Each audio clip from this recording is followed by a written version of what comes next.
Here we are going to make a very cute bee kind sign.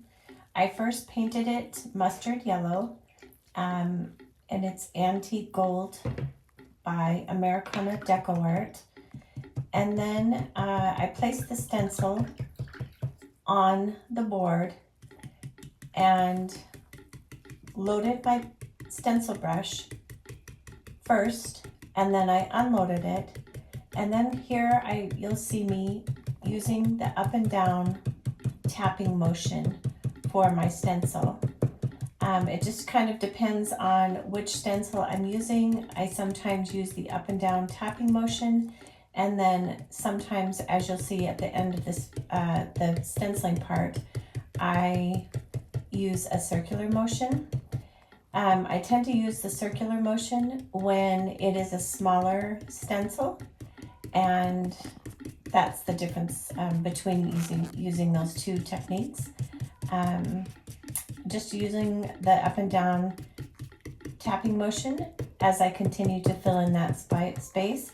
Every time you feel like your stencil brush is getting dry, you load it up again with paint and then unload it again, pulling your stencil off when you're done. And then you'll see me taking an old toothbrush and dipping the end in the paint and then again in water. And then off to the side, I made sure I had enough paint and water to make the size of speckles that I'm going to make. And when I was satisfied, I then brought it to my project, and then I kind of turned the toothbrush in different sections so the splatter doesn't go all the same. And here you see the little black flecks.